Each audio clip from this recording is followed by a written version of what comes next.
Yeah. That should work in. Hello.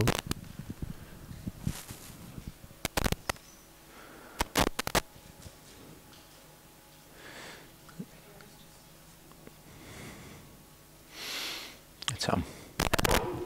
Let's pray.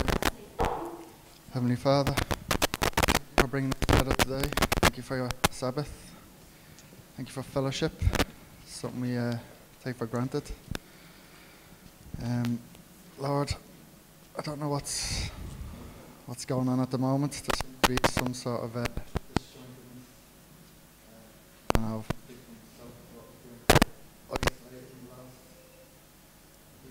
trials are still ongoing. Lord, I pray that you strengthen us, bring us back together, or keep us together, should I say, and give us strength. Thank you for everything, Lord. Thank you for helping us to walk in righteousness and holiness. May your holy name be blessed, Lord. Thank you. Amen.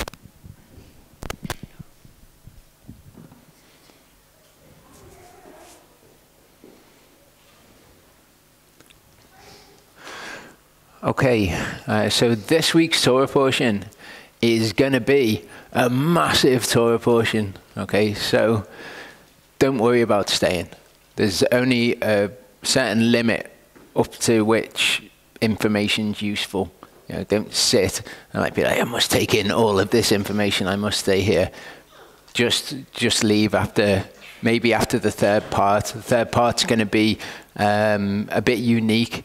First part's going to be about who it is Yehovah would like us to show hospitality to, in particular. Okay, so it's going to be the Torah portion in the first part. It's going to be looking at the words for the stranger.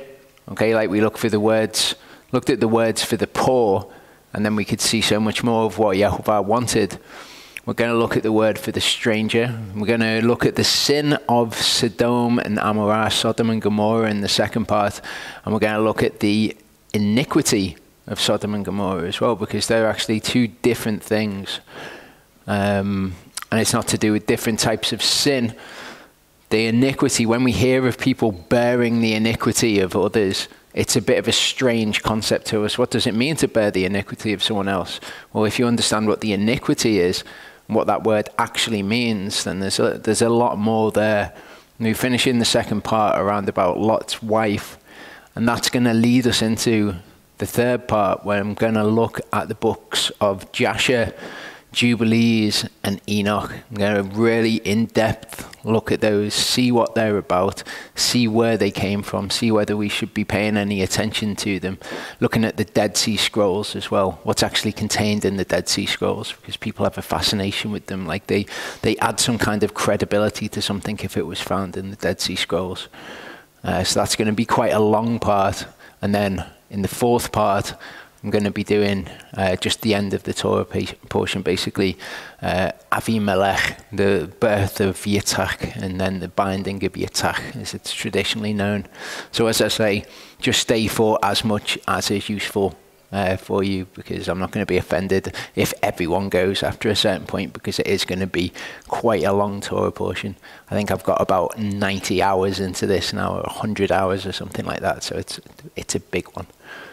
Okay, so it's Torah portion. This is the traditional spelling of it. What I'm going to start doing, instead of just changing the title of the traditional Torah portions, what I'm going to do is I'm going to have the traditional spelling, and then I'm going to break it down phonetically as well in the titles.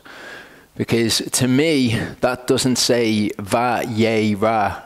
I can see how somebody could think it says that, but the traditional spellings don't really get across how it should be pronounced. We've got the Hebrew vav there, and that's an a vowel, yod and an a vowel, a resh and an a vowel, and the aleph is silent. It takes on this a, so it's va-ye-ra, and it means, and he appeared. Comes from this line, okay, it says, and Yehovah appeared to him by the terebinth trees of Mamre.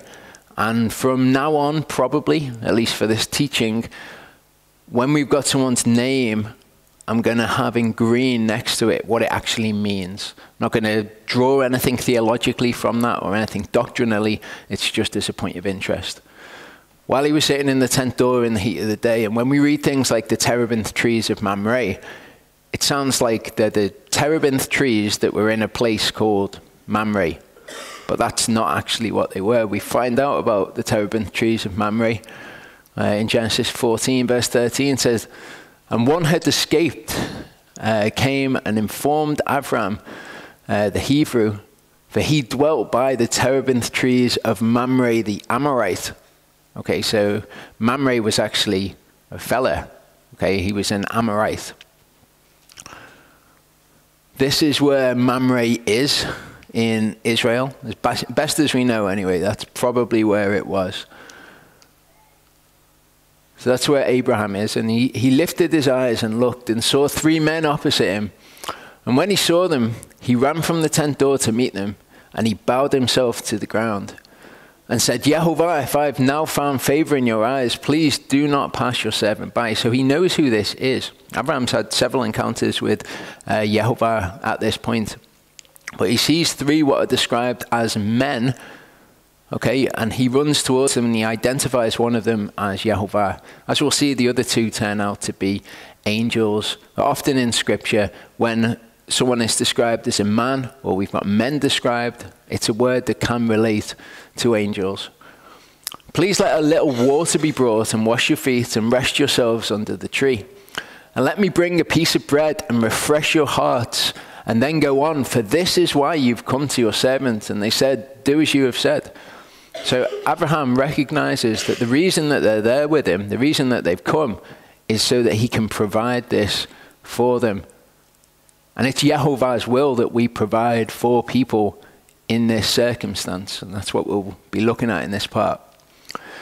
Deuteronomy 23, 3-4 says, an Ammonite or a Moabite does not enter the assembly of Yehovah. The assembly of Yehovah wasn't all of the people, it was the leadership. Okay, we know that these people can come and be a part of Israel, anyone can. But it was the leadership. So they weren't allowed to be a part of the leadership. And the reason why they weren't is interesting. It says, because they did not meet you with bread and water on the way when you came out of Mitzrayim. This is one of the reasons they're not allowed to be leaders, because they were not hospitable to the Israelites. So Abraham ran into the tent of Sarah and said, hurry, make ready 3 measures of fine flour, knead it and make cakes. Okay, so he says, go and make this bread now. So this bread that Sarah would have made would have had to have been unleavened bread. I'm going to see unleavened bread again throughout the Torah portion, just to take note of that. Abraham ran to the herd, took a tender and good calf and gave it to a young man, and he hurried to prepare it. And he took curds and milk and the calf which he had prepared and set it before them, and he stood by them under the tree as they ate. And obviously the Jewish tradition is that you can't eat dairy with meat. Okay, but yet we've got Abraham serving this here. And they'll have all sorts of excuses as to why this was, it was before the Torah was given, this, that, and the other. But the plain fact of the matter is that he served it to Yehovah himself. If Yehovah himself had a problem with it, I am sure he would not have eaten of it. He wouldn't have broken his own law. And they said to him, where is Sarah, your wife? And he said, see, in the tent. And he said, I shall certainly return to you according to the time of life. And see, Sarah, your wife, is to have a son. And Sarah was listening in the tent door, which was behind him. Now Abraham and Sarah were old, well advanced in age, and Sarah was past the way of women. So she'd gone through the menopause. And Sarah laughed within herself, saying, after I've grown old, shall I have pleasure in my master being old too? Okay, so Sarah here is laughing within herself. And she's saying, is this true after I've grown old? Am I going to have children? Yehovah said to Abraham, why did Sarah laugh, saying, shall I truly have a child since I'm old? Is any matter too hard for Yehovah? And then he says, at the appointed time, I'm going to return to you according to the time of life, and Sarah is to have a son. But Sarah denied it, saying, I did not laugh, for she was afraid. And he said, no, but you did laugh. Okay, and there's different ways that we can look at this, because Abraham laughed, didn't he, when he heard this information? And he said exactly the same thing as Sarah did. Okay, and I shall bless her, and also give you a son by her, and I shall bless her, and she shall become nations. Kings of people are to be from her. And Abraham fell on his face and laughed, and said in his heart, said in himself again, is a child born to a man who is 100 years old, or is Sarah, who is 90 years old, to bear a child? Now to me, they both laughed in the same way. They were like, is this true?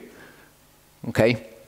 What we see throughout the Torah is the patriarchs being brought face to face with sins that they've committed or things that they've done wrong, and Yehovah corrects them. And we see this pattern of how Yehovah corrects us by bringing us face to face with things that we've done in other people. I think that that's just what's happening here, although we don't have enough information to know in what way they both left. Okay, so when he says in the time appointed, the word is moed. We know what the moedim are, the appointed times, the feast days. Okay, each Shabbat is an appointed time. But he says, I will return at the appointed time. Now there's this kind of, just a wisp in this, that there's something going on involving the moedim. You know, he bakes unleavened bread. When we see Lot preparing bread, it says specifically that he made unleavened bread, and this is all at this time. Okay, so I don't know which moed it would be, but he does say the appointed time. It brings us on to something. Okay, we've been looking at the Septuagint quite a lot. Okay, and I want people to understand when the Septuagint is useful and when it's not. Okay, sometimes the Septuagint says something that is entirely different from the Hebrew. Then it's useful because we know that Yeshua, when he quoted from the Hebrew text that he was quoting from, he was coming up with the same translation as, or the Greek is the same translation as the Septuagint. So we know Yeshua was talking about the same Hebrew text that the Septuagint was translated from. So if there's a difference and it says something different, then the Septuagint is useful. Here, okay, this is Brenton's translation. It says, shall anything be impossible with the Lord? At this time I will return to thee seasonably, and Sarah shall have a son. So what you get when you take Hebrew into Greek is you kind of get a loss of resolution, okay, a loss of detail. The moed is something that is very clear to us what it means. When you take it into Greek, all you can actually get is the best approximation in Greek. So if the Greek says something different, that's useful to us because we know that it's translated from a different text. If it just uses words that are kind of like a bit of a fudge of what it really says in the Hebrew, it's not as useful to us. So the Septuagint's not like we should read the English text of the Greek Septuagint and just believe what that says over the Hebrew text. We've got to be discerning with it. So the interlinear, the word-by-word translation says, is impossible to the Lord the saying, at this time to the hour I will return to you, and there will be to Sarah a son. Okay, at this time to the hour is what the Greek says. Here it is word by word, and it is to the hour. And the hour is G5610 in the Strongs. And that is, this is what Thayers says about it. A certain definite time or season fixed by natural law and returning with the revolving year. Okay, so again, it's not quite like the Hebrew moed, but we can see from it, we can actually glean a little bit more information about what the Greek understanding of these things were. It's just kind of a slightly lower resolution version of the information there. Verse 16 says, and the men rose up from there and looked toward Sodom, and Abraham went with them to send them away. And Yehovah said, am I hiding from Abraham what I am doing? So again, we've got, in most translations, it says, shall I hide from Abraham what I'm doing? But it's another thing with the tenses that's not quite right of what it literally says. This is what it literally says. Am I hiding from Abraham what I'm doing? Abraham certainly becomes a great nation, and all the nations of the earth have been blessed in him. For I have known that he commands his children and his household after him to cherish the way of Yehovah, to do righteousness and judgment, that Yehovah brings to Abraham what he's spoken to him. He already knows this. He's basically saying, I know what happens with Abraham. He's a good guy. I know that after this, everything's going to be great with him. I'm not hiding this from him. Verse 20 says, and Yehovah said, because the outcry against Sodom and Amorah is great, and because their sin is very heavy, I am going down to see what they have done, altogether according to the outcry against it that has come to me. And if not, I know. This is really interesting, because what we've got is Yehovah saying, look, there's been this outcry that's come to me in heaven. And what I'm going to do is I'm going to go down there and see whether that's the case. And we've looked before at Yehovah coming and testing us. And it says that he tests us in order to know what's in our hearts. Obviously, he's outside of time. We've just seen that. He knows what will happen as a result of the test, but there's something about him coming and actually being a part of it, which almost changes history. It changes who you are, doesn't it, to be tested. He knows what the result of that's going to be, but he brings the test in order to change who you are, and he actually wants to come and physically look at this city. Just like in Genesis 11 when it says, then Yehovah came down to see the city and the tower which the sons of men have built. And Yehovah said, look, they are one people and they all have one language. So there's something about him coming down. He wants to physically experience the situation. Can't tell you what it is. I'm not Yehovah. It's just something to take a note of. So the men turned away from there and went towards Sodom, but Yehovah still stood before Abraham. And Abraham drew near and said, would you also destroy the righteous with the wrong? Now what we're seeing here is interesting, because you've got to appreciate this from Abraham's perspective. We've got the word of Elohim. We know who he is. We've got all of these situations in which we find out, will he destroy the righteous with the wicked? To Abraham, this is just a powerful being who's guiding his life. So he's asking him, would you destroy the righteous with the wicked? We see it with Abimelech as well later when he asks, would you destroy the righteous in this sort of situation? But we've got to appreciate it from Abraham's point of view. Okay, he's getting to know Yehovah. A lot of what we see in Genesis is the patriarchs developing this relationship with Yehovah. I find these interactions fascinating. Sarah, when he said to her, why did you laugh? She doesn't have that. She doesn't have the word of Yehovah. She doesn't know who he truly is. She doesn't know his power in its fullness. So she lies and she says, oh, I didn't laugh, as if that's going to work with him, as if he's going to go, oh, okay, sorry, I thought you did. Abraham as well, all I can imagine that would be in Abraham's mind at the moment is, you're going to go and destroy Sodom and Gomorrah, where Lot is. Are you going to destroy Lot? But he doesn't ask that. He doesn't ask, are you going to destroy Lot? He says, would you destroy the righteous with the wrong? And then he plays a game with him. He's like, well, if there's 50, would you destroy them? No? Okay, we'll just keep getting closer and closer to the question that I actually want to ask here, which is, are you going to destroy Lot? That's all I can imagine that would be in his mind. Maybe it was, maybe it wasn't, but it would make sense, wouldn't it? If someone said, I'm going to go and destroy that place where your family are, you'd be thinking, are you going to destroy my family? Suppose there are 50 righteous within the city. Would you also destroy the place and not spare it for the 50 righteous that were in it? Far be it from you to act in this way, to slay the righteous with the wrong, so that the righteous should be as the wrong. Far be it from you. Does the judge of all the earth not do right? And Yehovah said, if I find in Sodom 50 righteous within the city, then I shall spare all the place for their sakes. And Abraham answered and said, look, please, I who am but dust and ashes have taken it upon myself to speak to Yehovah. Suppose there are 5 less than the 50 righteous. Would you destroy all of the city for the lack of 5?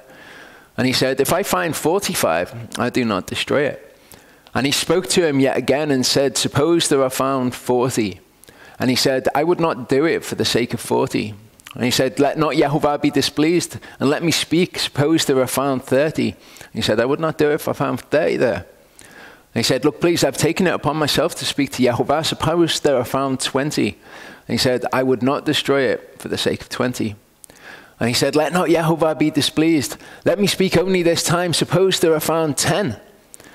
And he said, I would not destroy it for the sake of 10. I think that we do this when we pray with Yehovah as well.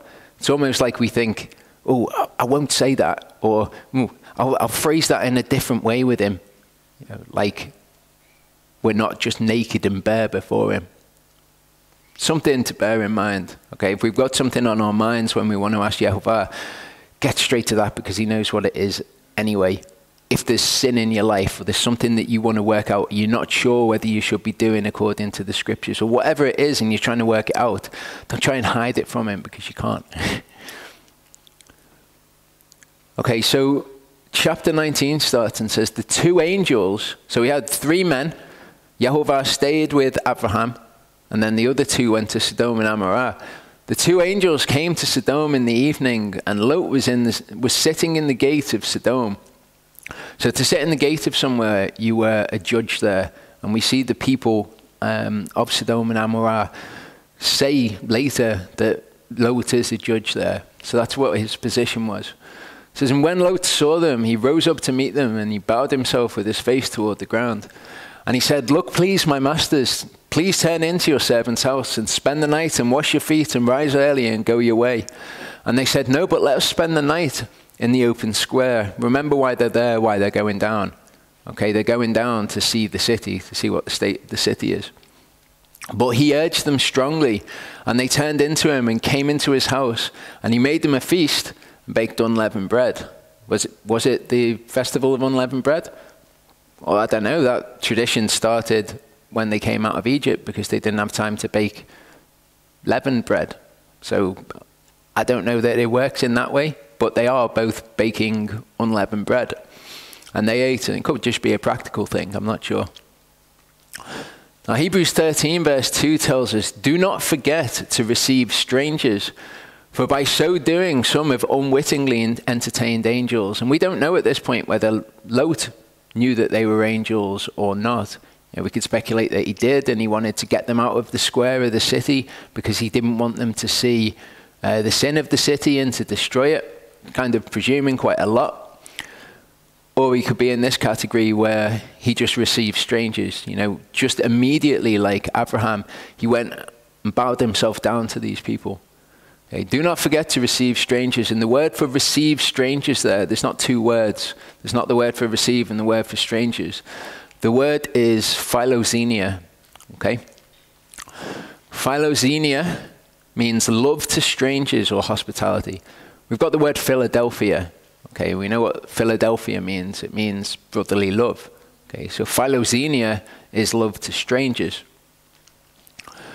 It's a feminine noun, so it's the noun, the name for something that does a certain thing or that meets a certain description.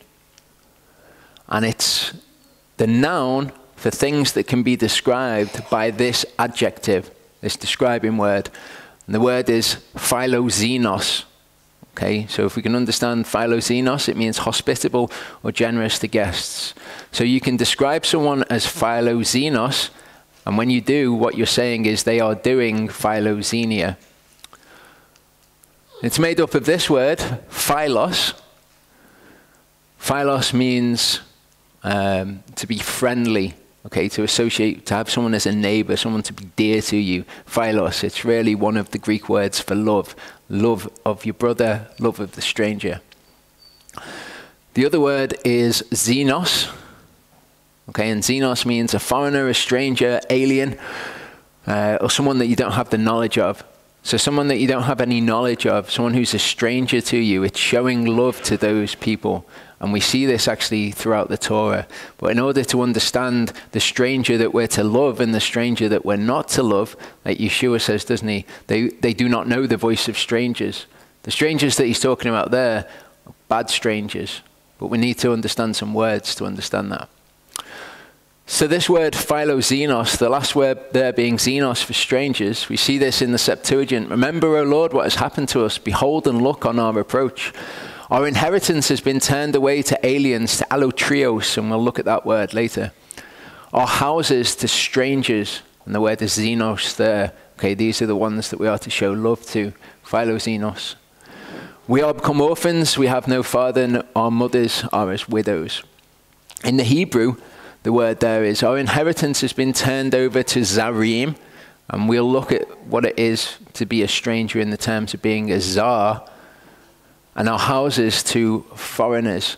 So this is really what xenos means, okay? And the word is nakri. Nakri is a foreigner. When you see these endings on something, im, It's plural. So the Zarim is strangers. Nakri'im is strangers. Nakri is stranger. Zar is stranger in another sense. In the Septuagint, we also see the word xenos here. Okay, return and dwell with the king, for thou art a xenos. In the Hebrew, for you are a nakri. So we see this equivalence between the two terms. Ruth 2:10. What is it that I found grace in thine eyes, that thou shouldest take notice of me, whereas I am a xenos? And again, in the Hebrew, it is I am a nakri, I am a foreigner. So nokri is where we get the word from, and it means literally a foreigner or an alien, somebody who is outside, who has come in. They would be a stranger in that sense. However, the strangers who have come in previously and have come to dwell with us, for example, and they're all described using different words, and understanding those words allows us to understand the Torah. In Job 31:32, we see the stranger, the xenos, but in the Hebrew, the word is geir. Now, I would suggest that this is a point where the Septuagint is more accurate, because look at what Job is saying. The geir is somebody who's come to dwell there that doesn't have the rights of a citizen. The xenos is a stranger, someone who's a foreigner to the land, who's just come into the land. So when Job says, the stranger did not have to spend the night in the street, for I've opened my doors to the traveler, the geir is not a traveler. Okay, the xenos is a traveler. But we'll understand these words when we see them all in context. So here we've got geir.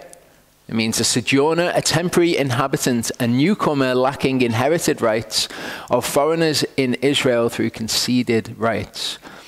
Okay, so the scriptures actually say that we were all geir in Israel. But we'll look at that. It's basically somebody who's dwelling there that doesn't have the rights of a citizen. Genesis 23:3-4 says, Then Abraham rose up from beside his dead and spoke to the sons of Heth, saying, I am a geir and a sojourner. The word there is toshav among you. Okay, so we understand geir is someone who's dwelling there that doesn't have the rights of a citizen, and a sojourner. So this is when he is among the sons of Heth, when he goes to get the grave. Okay, and he's also a toshav, so we need to understand what this word means. Toshav, sojourner, stranger, doesn't really help us, but this does. From Strong's H3427, which we'll look at, a dweller, but not outlandish, not really a good translation. This H5237 is nokri, that's a foreigner, okay, but not a foreigner. Especially as distinguished from a native citizen, okay, and a temporary inmate, distinguished. They're not temporary inmates, they're not mere lodgers there, and they're not native citizens, and they're not foreigners. Okay, and it's from this word here. And this word is yashav. This is the verb. And it means to dwell, to remain, to abide somewhere. So this is what someone who is a toshav is. Okay, so someone who is a toshav is not temporary. They're not merely lodging there. They're not a native citizen. And they're not a foreigner. They're somebody who's come to dwell or abide in a place. That's what Abraham was with the sons of Heth. Exodus 18:2-3 says, in Yethro, Moshe's father-in-law, took Zipporah, the wife of Moshe, after he sent her back, and her two sons, of whom the name of one was Geir-shom, for he said, I have been a geir in a Nakriah land. Okay, so he's been somebody that doesn't have the rights of the citizenship in a foreign land, is really what it should say. We come across all these terms and they're translated like a scattergun effect, and we just don't have any clue what they're actually saying unless we understand the words that are behind them. But here we can understand. Okay, he come to dwell among them. He didn't have the rights of a citizen, but it was a foreign land still. Exodus 18:2-3, the same scripture in the Septuagint says, and Jothor, the father-in-law of Moses, took Zipporah, the wife of Moses, after he had been sent away. She had been sent away. And her two sons, the name of one was Gersam, his father saying, I am a peroikos. Okay, again, we see in the Greek, you lose a bit of resolution here. It makes sense in the Hebrew. His name was Gershom because he said, I am a ger. Here in the Greek it says, I am a peroikos in an allotrios land. Okay, so what's a peroikos? Peroikos, in the New Testament, a stranger, a foreigner, one who lives in a place without the right of citizenship. So what we can see is this is the Greek word for ger. So peroikos and ger are equivalent terms. Ephesians 2:19 says, so then you are no longer xenos, okay, foreigners, and peroikos, okay, the ger, someone who does not have a right of citizenship. So we're no longer foreigners and people who don't have the right of citizenship, but fellow citizens with the set-apart ones and members of the household of Elohim. This is what happens when we come to Yeshua. We are made a part of Israel. We have the rights of the Israelites. We're no longer foreign to Israel. Okay, this word zer is one that we need to understand because this is one that we need to keep at arm's length. Exodus 29:33 says, and they shall eat those offerings with which the atonement was made, to ordain them, to set them apart. But let a stranger, in the word there, zar, not eat them. Okay, so you've got the holy offerings. The zar cannot eat them. So what makes this person a zar? They're not a foreigner. They're not someone dwelling there with the rights of a citizen. So we need to understand this. This is what Gesenius's Hebrew lexicon says about it. As opposed to that which is upright, true, and lawful, strange is the same as unlawful. And we've heard this word before. Okay? Do not offer strange incense on it. The word is zara. The reason it's zara instead of zar is because it's got a feminine ending. If the noun, incense, which follows it, is feminine, the adjective becomes feminine as well. So it's not a different word, it's the same word. Do not offer strange incense on it, unlawful incense, that which is not required by the Torah as incense that you can offer there. So that's what it is, for it to be zar. Leviticus 10 verse 1, and Nadab and Abihu, the sons of Aharon, each took his fire holder and put fire in and put incense upon it, and brought strange fire, zara fire, before Yahovah. So it's fire that is unlawful. We can read this and we can go, what does it mean? Strange fire? Is it peculiar fire? Is it weird fire? No, it's not. It's just, it's not of the sort that is acceptable to Yahovah. Deuteronomy 32:16, they moved him to jealousy with strangers, zarim, again the plural, okay? With abominations they provoked him. And these strangers are strange gods in the context. Exodus 30:33 says, whoever compounds any like it, this is the holy ointment, and whoever puts any of it on a stranger, a zar, shall be cut off from his people. So here, a stranger, we read this and we think this is somebody who's not part of Israel. Don't put it on anyone who's not an Israelite. But that's not what it means. You can't put this on anyone other than the priests.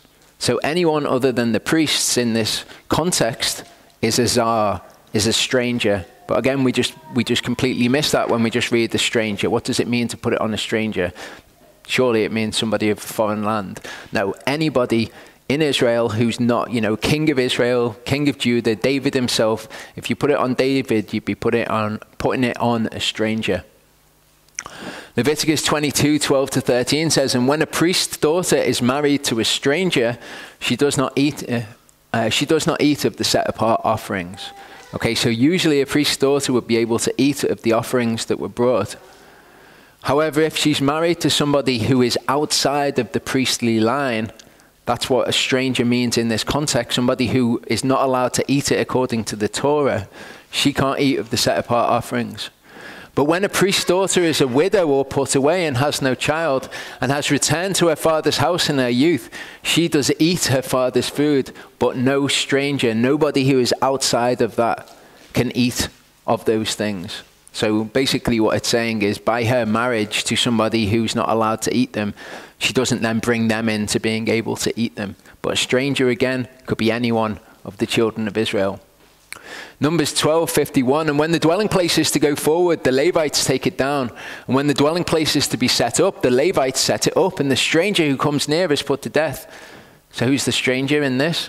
It's the Levites. We already have those who are not the stranger defined, the Levites. Anyone that's outside of that, anyone of any other tribe comes near for any other reason, they're a stranger. Numbers 3 verse 10 says, and appoint Aharon and his sons, and they shall guard their priesthood, and the stranger who comes near shall be put to death. So here it's not just the Levites, it's Aharon and his sons, so it's even more particular. Anyone outside of that is a czar. Numbers 16:39-40 says, and Eleazar the priest took the bronze fire holders with those who were burned up it brought, and they were beaten out as a covering on the altar, a remembrance to the children of Israel that no czar who is not of the seed of Aaron should come near to offer incense before Yehovah, and not be like Korach and his company. So they were Levites, okay, but they were, in this context, they were strangers, because Yehovah's law said anyone who's outside of this is not allowed to do it. So that is to be counted as a stranger. So think of it again as what's not lawful, or what is outside of a particular context. Deuteronomy 25:5, when brothers dwell together and one of them is died and he has no son, the widow of the dead man shall not become as strangers outside. Again, it's not saying not to go to someone of another nation. It's saying somebody who is strange to the family group. Anyone outside of that particular family in this context is a czar. Psalm 44 verse 20 says, if we have forgotten the name of our Elohim, or stretched out our hands to El Zar, a strange God, strange in that way though. Job 19:15, the guests in my house and my female servants reckon me for a czar, reckon me for someone who's outside of that context. I am a Nakri in their eyes, a foreigner. Our inheritance has been turned over to Zarim, those who are not part of the covenants, okay, those who are not lawful according to Torah, and our houses to Nakrim. Okay, so in the Septuagint, the word for Zarim is this word that we saw before, allotrios. And understanding this word, we can understand a lot of the scriptures in the New Testament, and a lot of what Yeshua is saying. Leviticus 10 verse 1, and offered allotrios fire, so it's strange fire in the same way. To be a stranger in this way is to be a stranger in the same way as being a czar. Hebrews 11:9 tells us something interesting when we understand that. This is talking about Abraham. It says, by belief he sojourned in a land of promise as an allotrios country. Okay, dwelling with Yitzchak and Yaakov, the heirs with him of the same promise. So he was dwelling with them, but all that was around him was allotrios. It was czar, it was strange, and we find ourselves in the same situation when we dwell in the world. Exodus 18:2-3, and Jotham, the father of Moses, took Zipporah, the wife of Moses, after she had been sent away. Two sons, the name of one was Gersam, his father saying, I was a sojourner, peroikos, in an allotrios land. Okay, so it's the same. An allotrios land, just like where Abraham was dwelling. The land was allotrios, it was strange to him. It was the same for Moses. John 10:4-5 now makes a lot more sense when we understand this. And when we can understand that allotrios is czar in the Hebrew, and we can look who the Zarim, the strangers, are in the Hebrew, then we can understand what Yeshua meant when he said, when he brought out his own sheep, he goes before them, and the sheep follow him because they know his voice. And they shall by no means follow an allotrios, not just somebody who's a foreigner or somebody who's strange, unfamiliar to us, somebody who is actually unlawful outside of the word of God, who's teaching something different to the word of God, basically, but shall flee from him because they do not know the voice of the allotrios, or the voice of the czar in the Hebrew. Okay, so this word, okay, apolotriao, this is the verb that it comes from. If we can understand this, we can understand a lot of scriptures better, or a few scriptures better. It means to be alienated or to be alien. In Ephesians 2 verse 12 it says, then at that time you were without Messiah, excluded from the citizenship of Israel, So we know that we were excluded from the citizenship. We didn't have the rights of a citizen, but now we're brought near by the blood of Messiah. We're excluded from the citizenship of Israel and strangers, apalotriao, okay? We were alienated from the covenants of promise. In the same way, we were strange to the covenants of promise. We were of a different sort. Once we're brought into the covenants of promise, obviously we become lawful. We are no longer apolotriaos. Ephesians 4:17-18 says, "So this I say and witness in the Master, you should no longer walk as the Gentiles walk in the futility of their mind, having been darkened from their understanding, having been apolotriao, estranged, alienated from the life of Elohim," to be strange from the life of Elohim. Colossians 1:21, "And you who were apolotriao, an enemies in the mind by wicked works, we were made strange from the covenants of promise, strange from the Torah by our works, which were in contravention of the Torah. But now he is completely restored to favor." So John 10:4-5 speaks of the sheep following him because they know his voice. What is this voice? Is he just making this up? Is Yeshua saying, you'll know my voice? Or is he referring to something in the Hebrew? "And they shall by no means follow an apolotrios, or allotrios. They shall by no means follow a czar." Okay, so let's find a czar in Scripture that we shouldn't be following, and let's find a voice that we should be following. Proverbs 8. Okay, this is wisdom. And it says, "Does not wisdom call and understanding lift up her voice?" Okay, so this is the voice that we should know. "On the top of the heights along the way, between the paths she has taken her stand. Beside the gates leading to the city, at the entrances she shouts. O men, I call to you, and my voice is to the sons of men. You simple ones, understand insight, and you fools, be of an understanding heart. Listen, for I speak noble words, and the opening of my lips is about straightness. For my mouth speaks truth, and wrongness is an abomination to my lips. All the words of my mouth are in righteousness, none of them twisted or crooked." So this is the voice that we should recognize, okay?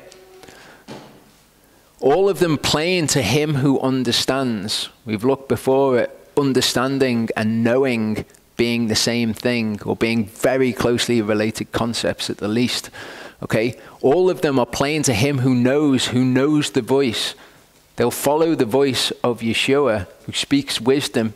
Okay, all of them plain to him who knows, and straight to those who find knowledge. Accept my discipline and not silver, and knowledge rather than choice gold. For wisdom is better than rubies, and all delights are not comparable to her. I, wisdom, have dwelt with insight, and I find knowledge, foresight. The fear of Yehovah is to hate evil. I have hated pride and arrogance, and the evil way and the perverse mouth. Counsel is mine and sound wisdom. I am understanding, mightiness is mine.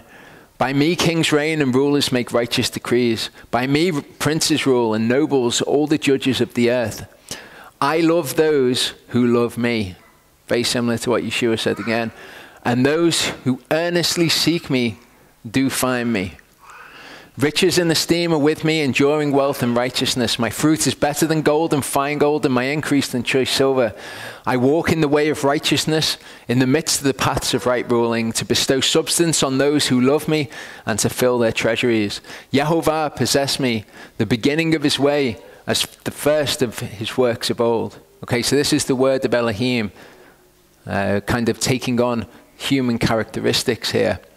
As a woman, we're going to find out about another woman in Scripture that we're not to follow.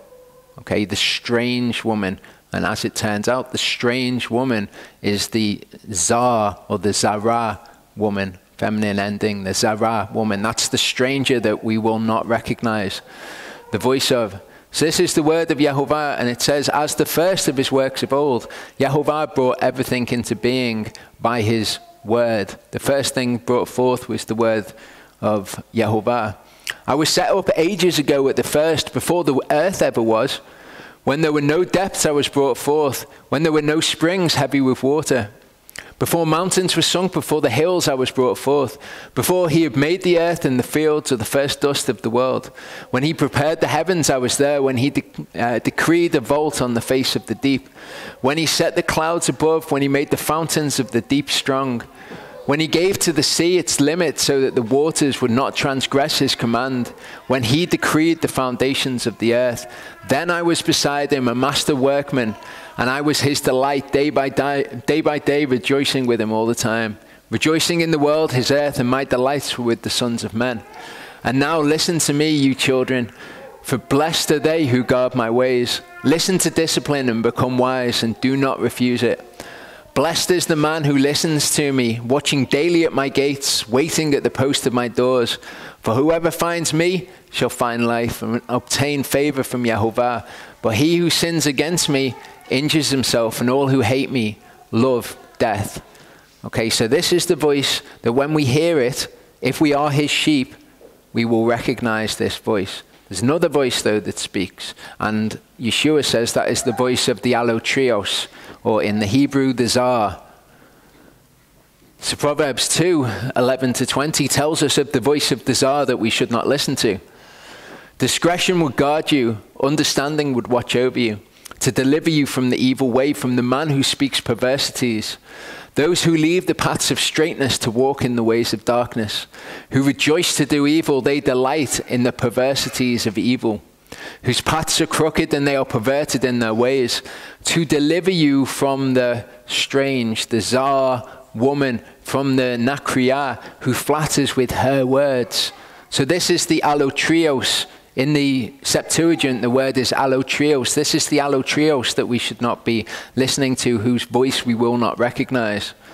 Who forsakes the companion of her youth and has forgotten the covenant of her Elohim. And her house is sunken down to death, and her paths to the dead. None going into her does return, nor do they reach the paths of life. And this is amazing, because we see this in the lives of people around us. The people who recognize the voice of the strange woman, the one that comes with the weird doctrine that isn't entirely straight, that isn't the Torah, the exact Torah. They go after weird doctrines. We were talking before, Rob, about the weird doctrines that people believe and get led astray by. It's because they're following the allotrios. They're following the voice of strangers, the voice of the strange woman. So walk in the way of goodness and guard the paths of righteousness. Proverbs 5 talks about her as well. It says, my son, listen to my wisdom. Okay, so that's what you should be doing, listening to the woman in Proverbs 8. Listen to my wisdom, incline your ear to my understanding, so as to watch over discretion, and your lips guard knowledge. For the lips of a strange woman, okay, a Zara, the word woman's not even in there. Strange is just given the feminine ending, so it implies the strange woman.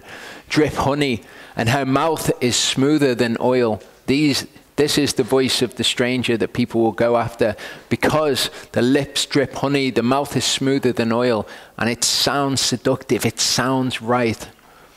But in the end, she is bitter as wormwood, sharp as a two-edged sword. Her feet go down to death, her steps lay hold of Sheol.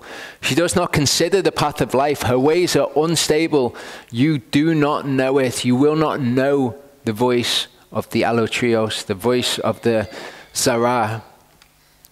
So now listen to me, you children, and do not turn away from the words of my mouth. Keep your way far from her, and do not come near the door of her house. This is a warning to us, because you cannot give this warning to people who recognize the voice of strangers, because they do not recognize the voice of wisdom. They don't recognize it. They don't know it when they hear it. They know the voice of strangers. But to us, we have the warning. When you encounter things like this, keep your way far from her. A lot of people want to keep up going to Christian church because, they want to go and love the people there, or they want to go and show them this, or they want to go and show them that. But we're told in Scripture very plainly not to have anything to do with it. Okay, her steps lead to Sheol. And do not come near the door of her house, lest you give your splendor to others and your years to one who is cruel. Lest strangers, Zarim, those who are strange from the Torah, be filled with your strength, and your labors go to the house of a Nakri. Then you shall howl in your latter end when your flesh and your body are consumed, and shall say, how I have hated discipline, and my heart has despised reproof. And I have not heeded the voice of my teachers, and I have not inclined my ear to those who instructed me. Okay, this is talking about the lake of fire, when people are cast into the lake of fire. How you shall howl in your latter end when your flesh and your body are consumed. And you will say, how I have hated discipline, and how I did not listen to the voice of my teachers. These people are going to recognize at this point what they were saying was right. Why didn't I listen? I didn't know their voice. In a little while, I was in all evil, in the midst of an assembly and a congregation. Drink water from your own cistern and running water from your own well. Should your springs be scattered abroad, rivers of water in the streets, enough for Zarim with you. Let your fountain be blessed, and rejoice with the wife of your youth. A loving deer and a pleasant doe, let her breast satisfy you at all times, and be captivated by her love, always the voice of wisdom. For why should you, my son, be captivated by a Zarah, a strange woman, and embrace the bosom of a Nakriyah, a foreigner? For the ways of man are before the eyes of Yehovah, and he considers all his paths. The wrong one is entrapped in his own crookednesses, and he is caught in the cords of his sin. And we're going to look later at what it is for people to be lied to, what it is for them to be led astray. Okay, you've got people teaching all sorts of lies, and there's two different camps that can fall into. Okay, are they people who want to believe the lies, or are they people who have genuinely been deceived? And we see that Yehovah treats both groups of people differently. But the wrong one's entrapped in his own crookednesses. He's caught in the cords of his sin. He dies for lack of discipline, and in the greatness of his folly he goes astray. I saw among the simple, I perceived among the youths a young man lacking heart. Okay, we're to go after Yehovah with all our heart, soul, and strength. This young man lacks heart. Passing through the street near her corner, and he went the way to her house, in the twilight, in the evening, in the black and dark night. And look, a woman met him, dressed like a whore with a hidden heart. She was turbulent and stubborn. Her feet did not stay at her own house.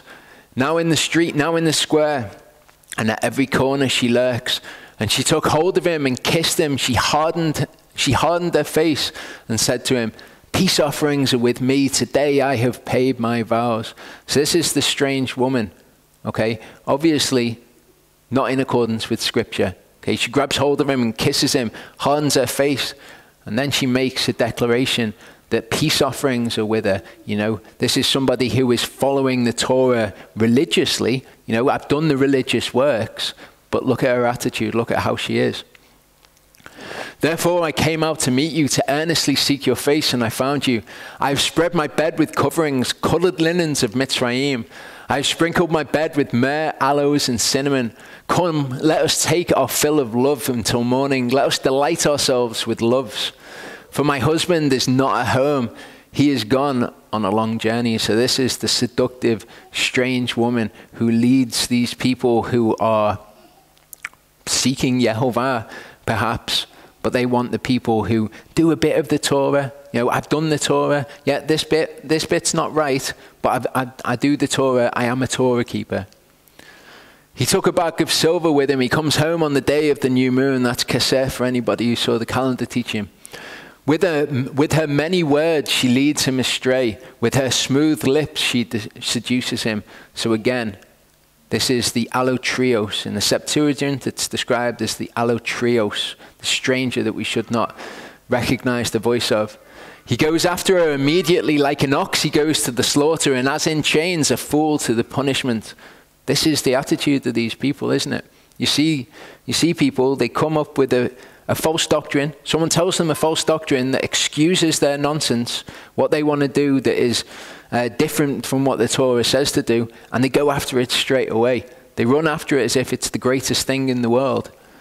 Till an arrow strikes through his liver like a bird rushing into a snare, and did not know that it would take his life. And now listen to me, you children, pay attention to the words of my mouth. Do not let your heart turn aside to her ways. Do not go astray in her paths. And again, this is only a warning to us. We can see these things, but the people who are going astray in these ways, they can't see them. So these are a warning to us to not be involved with them. For many are the wounded she has caused to fall, and numerous all her slain ones. Her house is on the way to Sheol, going down to the rooms of death. Now we'll come to a close shortly. What I want to do is I want to understand these words in the context of the Torah commands that we've been given, because it's all very well and good having all of this knowledge about what these words mean, but the only actual utility in that is being able to apply it to the scriptures to get a greater understanding from what Yehovah wants. Point that I want to make, 1 Kings 11 verse 1, it says, and King Shlomo loved many strange women. Okay, point about it being important for us to understand the words that are used. Okay, it's not women who were zar or zara, who were strange in that way. They were nakriot, just means foreign women. Okay, so we can read in the translations, we can go, well, this person's a stranger, this person's a stranger, do this to the stranger, do that to the stranger. Okay, but we're not to recognize the voice of strangers. How does that all work? With this information, we can work it out. Proverbs 27 verse 13 says, take the garment of him who is guarantor for a zar, and for a strange woman, a nakriah, pledge it. Again, the word woman isn't there. If you've got the feminine ending on it, it's not actually necessary. It's just the foreign feminine thing, the strange woman, pledge it. Deuteronomy 14:21, and do not eat whatever dies of itself. Give it to the geyer who is within your gates, those who do not have the rights of citizenship, to eat it or sell it to a nakri, somebody from a foreign land. Deuteronomy 15:3, of a nakri you could require it. Okay, so when you're to release debts of someone who is foreign to Israel, you could require it. Deuteronomy 17:15, you shall certainly set a king over you whom Yehovah your Elohim shall choose. Set a king over you from among your brothers. You are not allowed to set a nakri over you. Okay, so somebody from a foreign land, absolutely not allowed to be king. Deuteronomy 27:19, cursed is he who twists the judgment of a geyer, somebody who's come to dwell among Israel but doesn't have the rights of citizenship. To a foreigner, to a nakri, you lend the interest, but that's not to a geyer. Okay, if somebody's within the community, they haven't got the rights of citizenship, you can't sell it to them. It's only to these specific people, or give an interest to them, to the foreigner. 1 Kings 8:41-43 makes Solomon's prayer here interesting. It says, also concerning a foreigner who is not of your people Israel, but has come from a far land for your name's sake, since they hear of your great name and your strong hand and your outstretched arm, and he shall come and pray toward this house.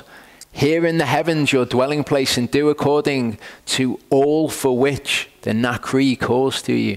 Okay, so it's again, we've got another testimony to the Gentiles being brought into covenant, being brought into Israel if they do these things, if they walk in the covenant, if they follow the Shabbats, as it says in Isaiah. And Yehovah said to Moshe and Aharon, this is the law of the Passover. No son of a nakar, and that's the word nakri. I'm not going to go into why it's differently rendered, but it's basically a foreigner. No son of a foreigner is to eat of it. But any servant, a man who is bought for silver, when you have circumcised him, then let him eat of it. A sojourner, a toshav, someone who's just dwelling there, and a hired servant does not eat of it. So if there's somebody who is dwelling with us, but they're nothing to do with Israel, they don't have to be a foreigner, they don't have to be a geyer, just a toshav, just somebody who's dwelling there, and not temporary dwelling, somebody who's just dwelling with us, they are not allowed to eat of the Passover meal. And this has been brought up, obviously, because people have family members. And is it okay for my family member who is nothing to do with this, is it okay for them to eat the Passover meal? Well, here we've got an answer. The toshav and the hired servant does not eat of it. Leviticus 22 verse 10, and no stranger, no one who is zar, eats the set-apart offering. Okay, only Aharon and his sons. A sojourner, a toshav with the priest, or a hired servant does not eat the set-apart offering. So we can get a little bit more information here. Okay, so no stranger eats the set-apart offering, but we know those within the priest's house can. So it says, anyone who's just dwelling there, they can't eat of it. Anyone who's just a hired servant, they can't eat of it. Just because they're in the priest's house doesn't mean anything. Deuteronomy 16:14, and you shall rejoice in your festival, you and your son and your daughter, and your male servant, your female servant, and the Levite, and the Geyer, and the fatherless, and the widow who are within your gates. So we can understand more now who the stranger is that we are to do these things for. When you beat your olive trees, do not examine the branch behind you. Let it be for the Geyer, let it be for those who are there, who are dwelling without the rights of citizenship. Same when you gather the grapes of your vineyard, don't glean behind you, leave it for the Geyer. Deuteronomy 10:18-19 says, he executes judgment for the fatherless and the widow and loves the Geyer, giving him food and a garment. And you shall love the stranger, the Geyer, for you were Gerim in the land of Mitzrayim. So it's told to love the stranger, okay? Again, and that brings us back full circle. Do not forget to receive strangers, to love the xenos, okay? Love the stranger here. And the xenos is used in place of ger, as we saw. So we'll come back in the next part and we're going to have a look at the sin of Sodom and Gomorrah, and we're going to look at what iniquity is and what it is to bear somebody's iniquity.